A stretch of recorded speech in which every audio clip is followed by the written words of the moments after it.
দুর্নীতিবাজরা বুঝা গেছে আমাকে আব্বা মোহাম্মদ ইউনূস দুর্নীতি করে সিংহাসনে বসে ক্ষমতা দখল করছে, সুতরাং আমরা কেন করুম না। বাংলাদেশের চিকিৎসা ব্যবস্থার দুর্নীতি নিয়ে একটা বড় তথ্য দিল বিবিসি বাংলা। সেক্ষেত্রে বিবিসি বাংলাকে বলছেন বাংলাদেশের মানুষেরা যে বর্তমানে চিকিৎসা ব্যবস্থায় যে দুর্নীতি সেটা শেখ হাসিনার আমলের থেকে অনেক বেশি। সেক্ষেত্রে বিবিসি বাংলার এই প্রতিবেদনের শিরোনামেই বলা হচ্ছে ৬,০০০ টাকার ওষুধ আমার কাছ থেকে ৩০,৫০০ টাকায় বিক্রি করা হলো। দেখুন, এটা বিবিসি বাংলার প্রতিবেদন, কোনো ভারতীয় সংবাদ সংস্থা নয়। তারা অন্তর্বর্তী সরকার মোহাম্মদ ইউনূসের দুর্নীতির, চিকিৎসা ক্ষেত্রে দুর্নীতির এই তথ্য তুলে ধরেছেন।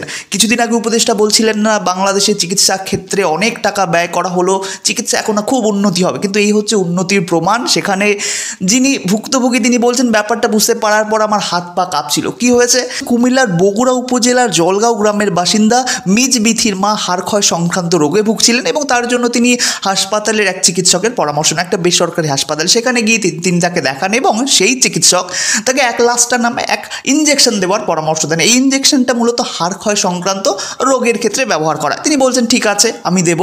এবার বলা হচ্ছে সেই চিকিৎসক বলেছিলেন যে এই ইনজেকশনটা দেশীয় ইনজেকশন না, বিদেশি ইনজেকশন, এবং তিনি বলেছেন এটা সুইজারল্যান্ডের একটা কোম্পানি থেকে আনা হয়, যেটা বাংলাদেশ সরকার, অন্তর্বর্তী সরকার সেটা আনার ব্যবস্থা করে দিয়েছে এবং সেটা আমাদের কাছে বর্তমানে আছে এবং আপনি যদি চান সেটা দিতে পারেন, তবে তার জন্য খরচা করতে হবে। সেক্ষেত্রে বলা হচ্ছে কত খরচা হবে, বলা হচ্ছে ৩৪,৫০০ টাকা এক একটা ইনজেকশন।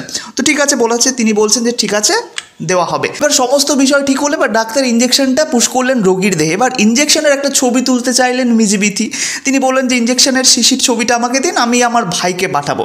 এবার ছবি আর তুলতে দেবে না ডাক্তার, কেন? কারণ ছবির মধ্যেই দুর্নীতি ধরা পড়ে যাবে যদি ছবি তুলতে যাওয়া হয়। কিন্তু বারবার অনুরোধ করেও, বিবিসি বাংলার প্রতিবেদন, বারবার অনুরোধ করেও ডাক্তারকে রাজি করানো যায়নি যে ছবি তুলতে দিতে হবে। ডাক্তার কিন্তু রাজি ছিল না। সেক্ষেত্রে তিনি জোর জবস্তি করে মিজবিথি তিনি জোরাজুরি করেই সেই শিশির বোতলটি ডাক্তারের হাত থেকে কেড়ে নেন। তারপরেই তিনি দেখেন সেই শিশির গায়ে 1 লাস্টা নাম নয়, বরং সেটাকে কভার করা রয়েছে অন্য একটা নামের ওষুধ, যেটাও মূলত হাড়ক্ষয় সংক্রান্ত রোগে ব্যবহৃত হয়, কিন্তু ওপরে 1 লাস্টা নাম দিয়ে বিক্রি করা হচ্ছে।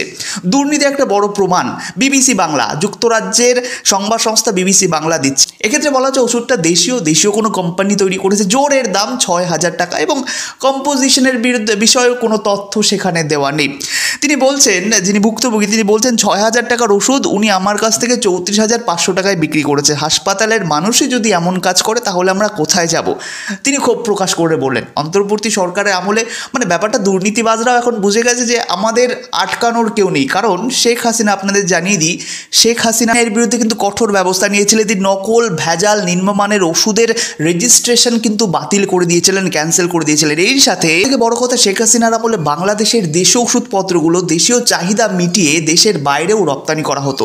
সেক্ষেত্রে স্পষ্টভাবে বলা হচ্ছে ১৪৫টি দেশে দেশীয় ওষুধ রপ্তানি করা হতো। অর্থাৎ বলা যেতে পারে শেখ হাসিনার আমলে বাংলাদেশের চিকিৎসার একটা বড় উন্নতির প্রমাণ এটা, যেখানে আমরা দেখতে পাচ্ছি ১০১টা-২টো দেশ নয়, কিন্তু ১৪৫টি দেশ তারা বাংলাদেশ থেকে ওষুধ রপ্তানি করছে, যে আপনাদের ওষুধপত্র আমাদেরকে দিন। নিশ্চিতভাবে ওষুধের ওপর ভরসার জন্যই, বাংলাদেশের ওষুধ চিকিৎসা ব্যবস্থার উপর ভরসার জন্যই নিশ্চিতভাবে তারা এটা করছিলেন। তো নিশ্চিতভাবে শেখ হাসিনার সময় ধীরে ধীরে, বরং চিকিৎসার বিষয়টা কিন্তু একবারে উন্নতি হবে না, ধীরে ধীরে উন্নতি হচ্ছিল, সেই বিষয়টাই কিন্তু এটার একটা বড় ইঙ্গিত। কিন্তু অন্তর্বর্তী সরকার আমলে দেখলাম দেশীয় মানুষরাই বলছে যে ভেজাল ওষুধ দিচ্ছে। আসলে দুর্নীতিবাজরা তো ওই যে প্রথমেই বললাম যে দুর্নীতিবাজরাও বুঝে গেছে যে আমাদের মাথার উপর যিনি বসে আছেন তিনি নিজে দুর্নীতি করে বসেছেন, নিজে দুর্নীতি করে একটা সরকারকে সরিয়েছেন। সুতরাং তিনি আবার আমাদের কি দুর্নীতি ধরবেন? আমরা দুর্নীতি করি, তিনিও করেছেন, আমরাও করব। এইভাবেই বর্তমান বাংলাদেশ চিকিৎসা ব্যবস্থাটা চলছে। অন্তর্বর্তী সরকার যে দাবি করেছিল যে চিকিৎসার উন্নতি ঘটাবে, ভারতে যেতে হবে না, অন্য কোথাও যেতে হবে না, দেশীয় চিকিৎসার উন্নতি ঘটবে, দেশীয় চিকিৎসা ব্যবস্থার মাধ্যমে আমরা আমাদের রোগ নিরাময় করব, কিন্তু বর্তমানে ভেজাল ওষুধের মাধ্যমে বর্তমানে বাংলাদেশিরা তাদের রোগ নিরাময় করার চেষ্টা করছে। তার একটা প্রমাণ বিবিসি বাংলা দিচ্ছে, ভারতীয় সংবাদ সংস্থা নয়, যুক্তরাজ্যের একটি সংবাদ সংস্থা।